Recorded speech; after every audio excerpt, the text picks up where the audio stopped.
초중고등 학부모를 위한 한국 교육제도와 진학정보, 초등학교 졸업 후.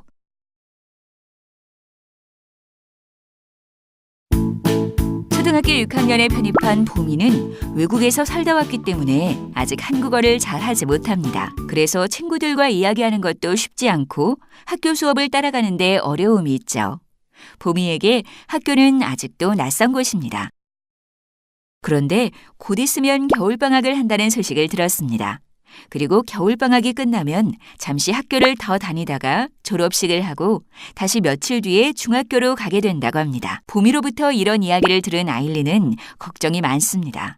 한국의 중학교는 초등학교와 어떤 것이 다르고 중학교가 어떤 곳인지 궁금한 것도 많이 있고요. 얼마 전 아일린은 한국의 학생들 99% 이상이 고등학교에 진학한다는 이야기를 듣고 깜짝 놀랐던 적이 있습니다. 이렇게 많은 사람들이 고등학교까지 공부하는 것을 당연하게 생각하기 때문에 그때부터 아일린은 고등학교에 대해서도 궁금한 것이 생기기 시작했습니다. 무엇보다 보미가 앞으로 어떤 공부를 하고 싶은지, 어른이 되면 하고 싶은 일은 무엇인지 알고 싶어 합니다. 앞의 이야기는 잘 보셨나요?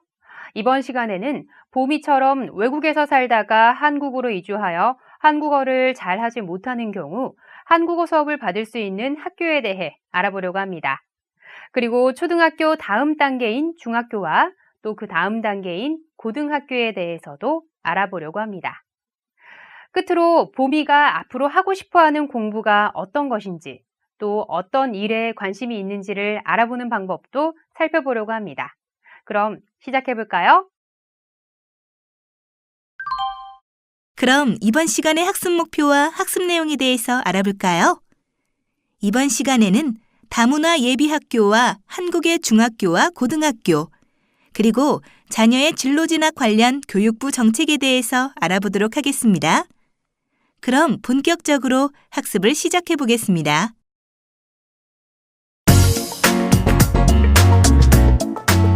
다문화 예비학교. 처럼 외국에서 살다 온 학생들 중에는 한국어로 진행되는 학교의 수업을 이해하지 못하는 경우가 많습니다. 사람들과 한국어로 어느 정도 대화가 가능한 학생이라도 학교에서는 수업을 이해하는데 어려움을 가질 수도 있습니다. 왜냐하면 학교에서 사용하는 한국어와 또 대화를 할 때 쓰는 한국어의 차이가 크기 때문입니다. 특히 학교에서 배우는 사회나 국어 등은 교과서에 나오는 단어 자체가 처음에는 무척 어렵게 느껴질 수 있습니다. 따라서 만일 자녀가 보미처럼 외국에서 살다 온 경우고 또 한국어를 기초부터 배워야 하는 경우라면 다문화 예비학교를 알아보는 것이 좋습니다. 다문화 예비학교는 외국에서 살다가 한국으로 온 중도 입국 학생, 외국인 학생 등 다문화 학생의 학교 적응을 지원하기 위해서 한국어와 한국 문화를 집중적으로 교육하는 프로그램입니다. 다문화 예비학교는 크게 3가지가 있습니다. 하나는 일반 학교 안에 별도로 특별학급을 운영하는 것으로 일단 학교에 입학하면 다른 학생들과 똑같이 학교에 가게 됩니다. 하지만 수업은 특별학급에서 한국어를 중심으로 배우는 것입니다. 다른 하나는 위탁형 다문화 예비학교입니다. 위탁형 다문화 예비학교는 일반 학교가 아니라 다문화 학생들을 별도로 교육하는 대안학교입니다. 즉, 위탁형 다문화 예비학교에 다니는 것은 일반 학교에 가는 것이 아니라 다문화 학생들이 다니는 민간단체에서 운영하는 별도의 대안학교에 다니는 것을 의미합니다. 마지막으로 찾아가는 다문화 예비학교가 있습니다. 찾아가는 다문화 예비학교는 또 다른 학교를 의미하는 것은 아닙니다. 다시 말해서 다문화 학생이 다니는 일반 학교인데 한국어 등의 교육 지원이 필요한 경우 그 학교에 강사를 보내는 것을 의미합니다. 따라서 일반 학교에 예비학교의 선생님이 직접 찾아간다는 의미로 찾아가는 다문화 예비학교라고 부르는 것입니다. 다문화 예비학교에 대해 조금 더 자세히 알아볼까요? 다문화 예비학교는 다문화 학생을 위한 특별학급을 설치하여 한국어와 한국 문화를 집중적으로 교육하고 미술이나 체육과 같이 한국어를 많이 사용하지 않는 과목을 배울 때는 일반 학급에서 다른 학생들과 함께 교육을 받을 수 있게 합니다. 이렇게 해서 다문화 학생들이 보다 빠르고 학교 생활에 적응할 수 있도록 도와줍니다. 다문화 학생이 예비 학교를 다니다 보면 한국어가 조금씩 늘겠죠? 그럼 어떻게 될까요? 맞습니다. 다문화 예비 학교를 다니다가 한국어를 어느 정도 할 수 있게 되면 학교에서는 다른 학생들과 마찬가지로 일반 학급에서 교육을 받도록 변경을 해줍니다. 만일 일반 학교가 아닌 민간단체에서 운영하는 위탁형 다문화 예비학교를 다닌 학생이라면 한국어를 어느 정도 익히고 난 후 다시 일반 학교에서 교육을 받을 수 있도록 변경을 하면 됩니다. 다문화 예비학교에서는 한국어 교육을 집중적으로 받을 수 있다고 한 것 기억하시죠?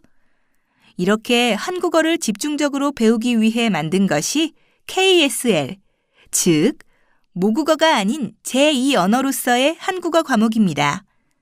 물론 한국어 KSL 교육과정은 다문화 예비학교에서만 사용하는 것이 아닙니다. 학교에 따라 방과 후 학교, 방학이나 주말 과정 등으로도 다양하게 운영될 수 있습니다. KSL 운영 예시에는 정규 과목, 방과 후 학교, 거점형 방학 주말 과정, 자기주도 학습 등이 있습니다. 관련된 내용에 대해서 자세히 살펴보시기 바랍니다.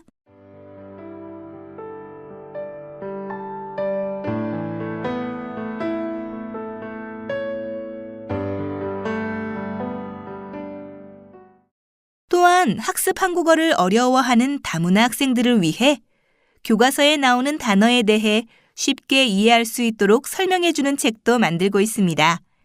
이 책에는 다문화 학생들이 어려워하는 교과서의 단어들을 자세히 설명해주고 배울 수 있도록 만들었는데요. 어쩌면 부모님들도 이 책이 필요할 수도 있을 겁니다. 자녀가 학교에서 배우는 내용을 이해할 수도 있고 자녀의 학습 지도에도 도움이 될 겁니다.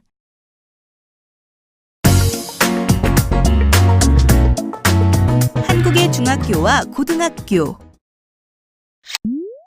나라마다 학교에서 교육을 받는 기간이 조금씩 다르기도 합니다.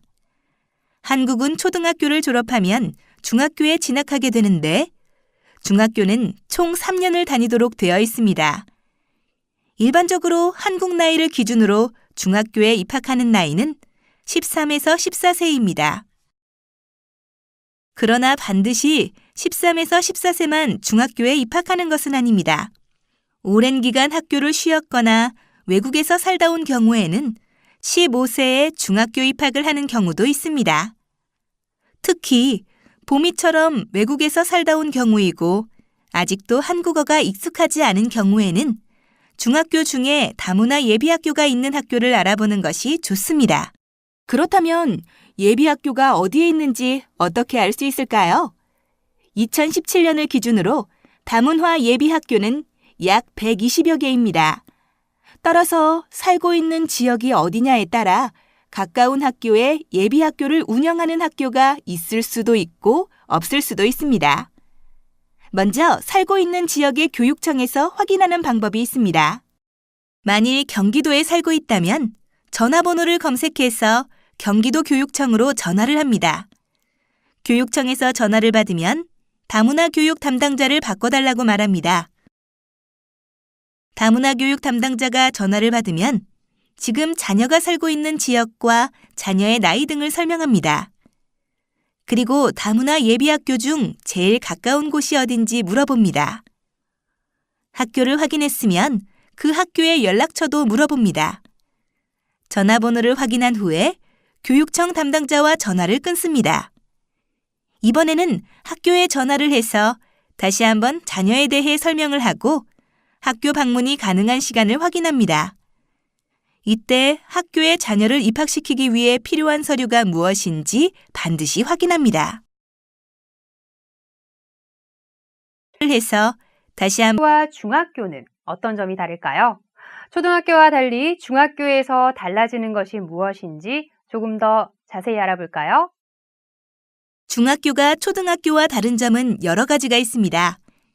먼저 초등학교는 담임 선생님이 거의 모든 과목을 직접 담당합니다.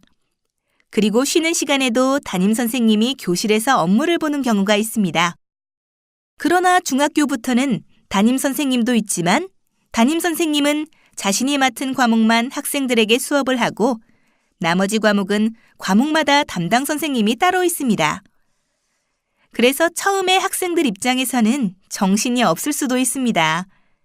초등학교 때는 선생님이 거의 바뀌지 않아서 어려움이 없었다면 중학교부터는 국어 선생님 이름도 알아야 하고 영어 선생님, 과학 선생님 등등 과목마다 선생님이 바뀌게 되어 학생들 입장에서는 적응하는 데 시간이 필요할 수밖에 없습니다. 다음으로 수업 시간이 달라집니다. 초등학교에서는 수업 시간이 40분이고 휴식을 했지만 중학교에서는 45분으로 수업 시간이 늘어납니다. 별것 아닌 것 같지만 학생들에게 5분은 엄청난 변화입니다. 왜냐하면 하루에 만일 7교시를 한다면 무려 35분이나 수업 시간이 늘어나는 것이니까요. 수업 시간이 늘어난 것은 그만큼 배우는 내용도 초등학교 때보다 자세해지고 공부할 내용이 많아지는 것을 의미합니다. 그래서 중학교에 진학하게 되면 자녀가 학교에서 받는 스트레스가 상당히 많아질 수 있습니다. 또한 공부를 얼마나 하는지 평가하는 성적도 달라집니다. 초등학교와 다르게 중학교부터는 내신 성적이라는 것이 생깁니다. 이것은 시험 성적과 학교 생활에 대한 학생 기록으로 나중에 고등학교나 대학에 갈 때까지 영향을 주게 됩니다.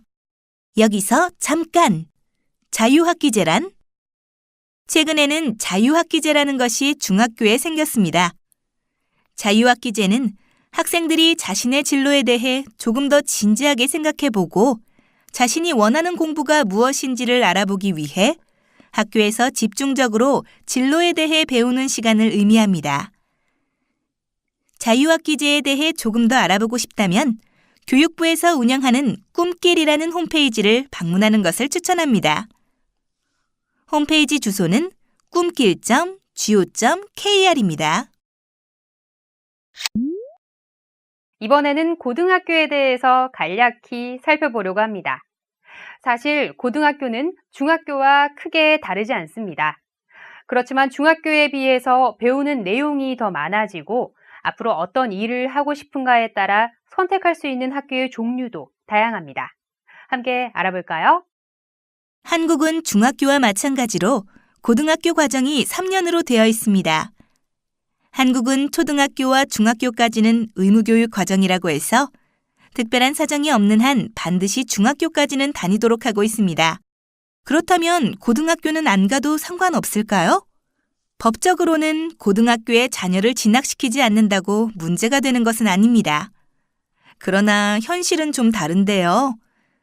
혹시 한국의 고등학교 진학률이 얼마나 되는지 아시나요? 만일 100명이 중학교를 졸업했다고 하면 고등학교에 가는 학생은 얼마나 될까요? 60명? 70명? 아니면 90명 정도 될까요? 아닙니다. 100명을 기준으로 하면 99명이 고등학교에 진학을 합니다.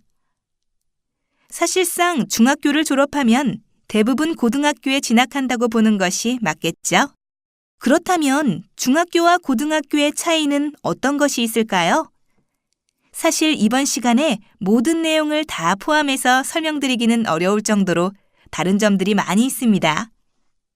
그래도 보미가 중학교를 졸업하기 전에 부모님이 알아야 할 몇 가지 정보를 소개하면 다음과 같습니다. 우선 고등학교는 중학교와 비슷하게 담임 선생님과 교과목 담당 선생님이 있습니다. 그러나 학교에 따라 교과목이 더 늘어나고 배우는 내용도 조금 더 어려워집니다. 또한 고등학교의 종류가 다양합니다. 예를 들어 기술을 전문적으로 배우고 익히는 마이스터 고등학교가 있고 외국어 고등학교도 있습니다. 이처럼 고등학교는 집중적으로 배우는 내용에 따라 학교가 다양하기 때문에 사실상 중학교부터 고등학교 진학을 위한 준비가 필요합니다. 특히 중학교 3학년이 되면 담임 선생님과 자녀의 진학에 대해 상담하는 것을 추천합니다. 다시 말해 자녀와 부모님이 고민하는 것도 중요하지만 선생님과 상의를 해서 어떤 학교를 선택할지 도움을 받는 것이 필요합니다. 앞서 이야기 드린 것처럼 한국에서는 대부분 고등학교를 진학하기 때문에 고등학교부터는 자녀의 직업이나 진로를 조금 더 고민할 수밖에 없습니다. 따라서 자녀가 어떤 공부에 관심이 있는지, 어른이 되어서 하고 싶은 일은 무엇인지를 함께 알아보는 것도 필요합니다. 이럴 때 도움을 받을 수 있는 홈페이지가 있습니다. 커리어넷이라고 부르는 홈페이지입니다. 이곳에서는 자녀가 고민하는 공부나 직업에 대한 정보를 얻을 수 있습니다.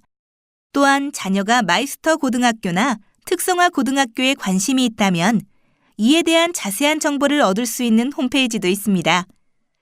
바로 하이파이브라고 부르는 홈페이지입니다.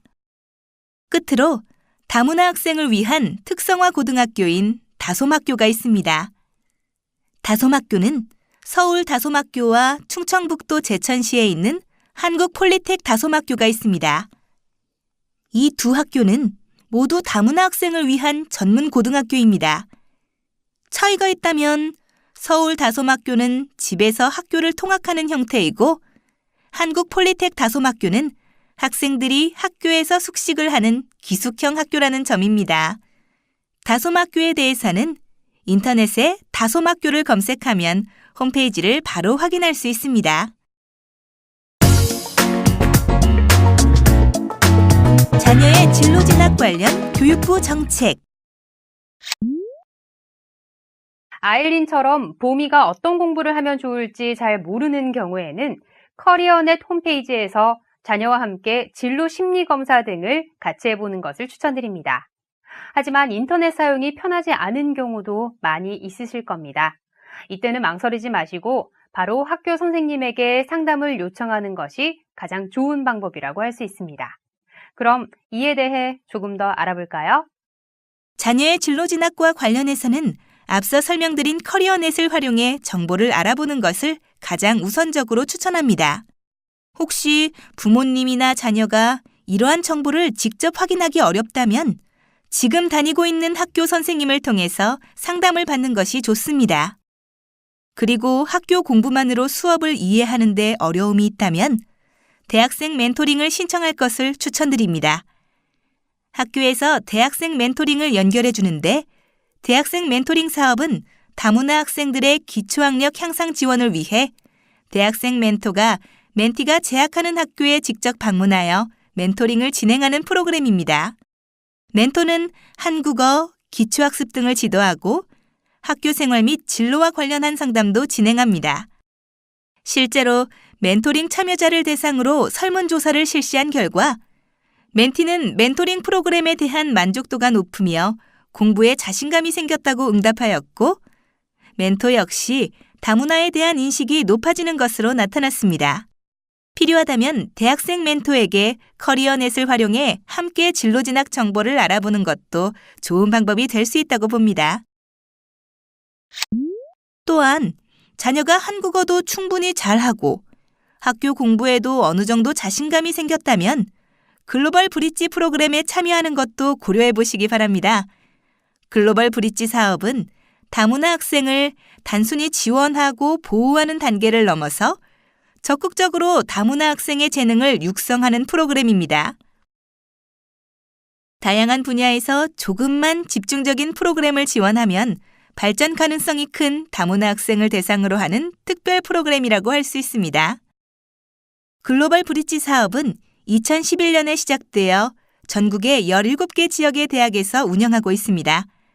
특히 수학, 과학, 글로벌 리더십, 언어, 예체능 등 4개 분야로 구분하여 운영하고 있습니다. 또한 다문화 학생 중 희망하는 경우 직업교육을 받을 수 있도록 직업교육 지원기관, 즉 다솜학교나 특성화학교, 마이스터고를 통해 선호직업 분야 중심의 직업교육 과정을 운영하고 수강학생들에게 수강료, 실습비를 지원하고 있습니다. 직업교육 지원기관에 대한 문의는 지금 살고 있는 지역의 교육청에 문의하면 자세한 안내를 받을 수 있습니다.